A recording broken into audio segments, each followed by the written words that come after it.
berdaya. Berdaya ini berdaya dalam hal ini adalah dia memiliki kekuasaan atas dirinya sendiri, dia positif dalam dirinya sendiri sehingga dia bisa menyebarkan positif itu ke anggota timnya.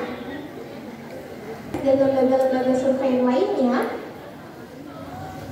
12,5% dari populasi dunia mengalami gangguan mental. Banyak ya teman-teman, 12,5%. Berarti 1 dari 8 orang itu kena mental gitu simpelnya. Kemudian di Indonesia sendiri teman-teman, 20% dari penduduk Indonesia berpotensi mengalami gangguan kesehatan mental. Berpotensi, berarti ada potensi dia untuk nanti tiba-tiba ada gangguan kesehatan mental. Kemudian, sebelum masuk yang ketiga, teman-teman ini range umurnya berapa ya? 15?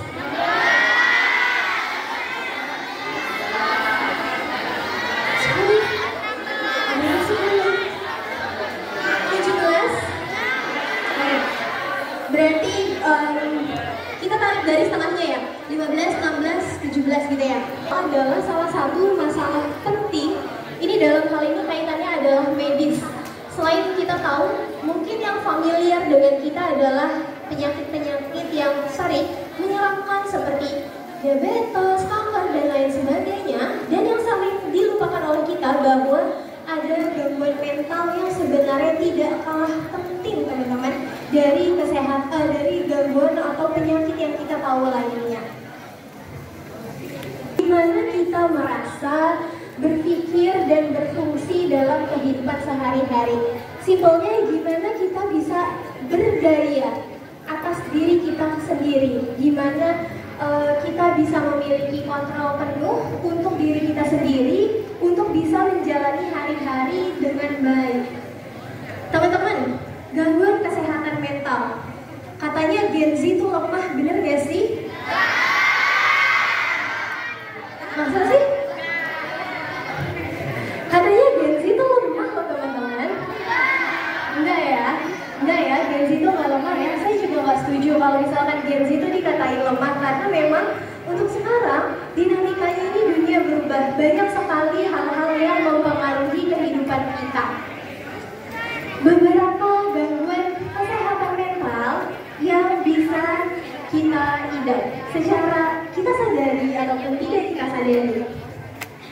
Yang pertama adalah anxious, khawatir atau takut berlebihan.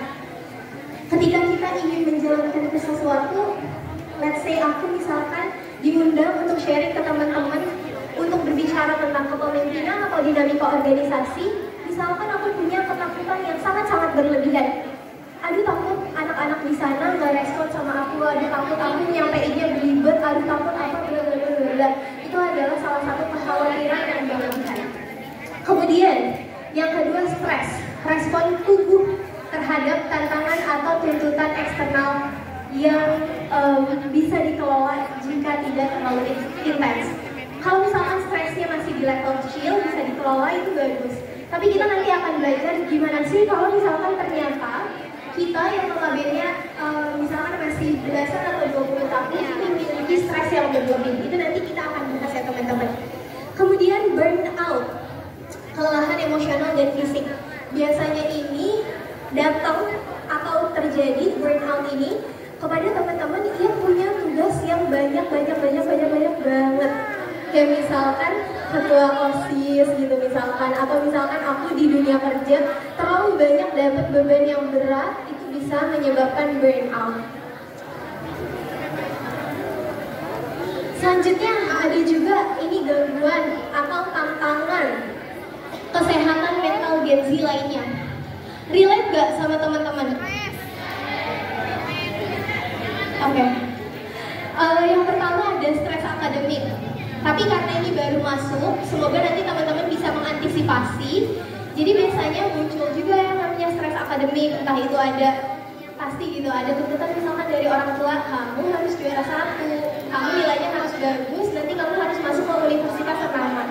Nah itu bisa menyebabkan stres akademik. Kemudian yang kedua adalah Media sosial. Teman-teman di sini semuanya punya media sosial?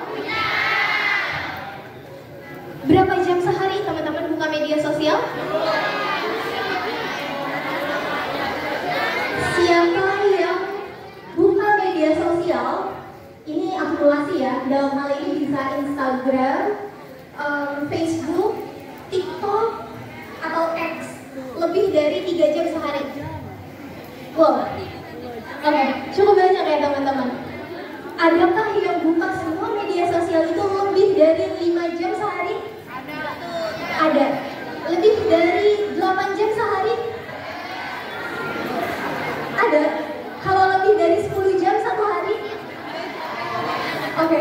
Jadi teman-teman, salah satu tantangan terutama untuk kita sebagai Gen Z itu adalah di media sosial.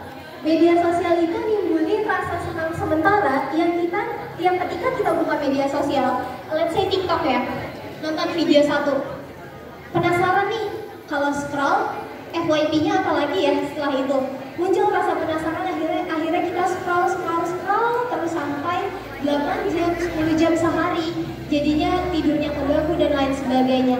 Nah, ketika kita scroll media sosial, misalkan kita yang perempuan, ngelihat perempuan-perempuan di FYP, ya ampun, cantik banget. Kok kayaknya hidupnya enak banget ya, antar jemput naik mobil. Ih, dia lagi di spa perawatan. Aku kok gak pernah ya kayak gitu. Dan lain-lain sebagainya. Terus misalkan yang cowok lagi scroll TikTok, ini biasanya lebih jarang sih ya intensitasnya. Badannya bagus banget, nge-gym. Terus, kok dia mampu ya beli suplemen untuk menambah berat badan atau menambah otot dan lain sebagainya. Dari media sosial itu teman-teman, kita secara langsung ataupun tidak langsung jadi membandingkan diri kita dengan orang lain, betul? Efeknya apa? Efeknya sangat-sangat negatif untuk kita. Oke, kalau misalkan kita lihatnya hal-hal positif dan bisa kita terima secara positif, kayak misalkan ngelihat itu yang FYP muncul di FYP, badannya bagus, oh berarti dia suka olahraga nih, hobinya nge-gym, hobinya olahraga. Kalau misalkan penerimaan kitanya bagus teman-teman, kita akan ikut olahraga.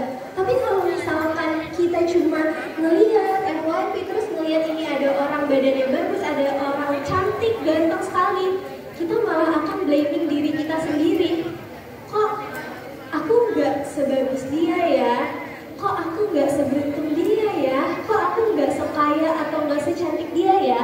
Hal-hal itu yang biasanya muncul ketika kita berlarut-larut scrolling sosial media. Nah makanya media sosial ini menjadi salah satu yang menyebabkan tantangan untuk kita gitu sebagai Gen Z, tantangan untuk teman-teman gitu. Dan yang terakhir adalah isolasi sosial. Pernah dengar kata-kata ini nggak teman-teman? Ini dulu pertanyaannya ini, kalimatnya ini. Gadget atau teknologi atau media sosial mendekatkan yang jauh tapi menjauhkan yang dekat. Pernah dengar? Pernah merasakan? Lagi kumpul nih, satu kelompok 4 orang, duduk di tempat yang sama, di restoran yang sama, tapi tapi tangannya dekat sama yang jauh, tapi yang dekat ini jadi jauh. Itu yang menyebabkan isolasi diri. Nantinya ketika pulang di rumah, tadi ngapain ya? Kok kayaknya sepi? Hatinya tuh jadi nggak terisi teman-teman. Ketika padahal harusnya kita kumpul sama teman-teman, seru ya, ngobrol, diskusi, senang-senang. Tapi karena ketika kumpul handphone semuanya, jadi pas pulang ke rumah nggak ada hal-hal baik yang bisa diambil gitu dari pertemuan saat itu. Nah ini bahayanya teman-teman dari media sosial. Aku nggak bilang bahwa kalian nggak boleh main sosial media, sangat-sangat judgmental ya kalau kayak gitu. Manfaatkanlah sosial media dengan bijak teman-teman.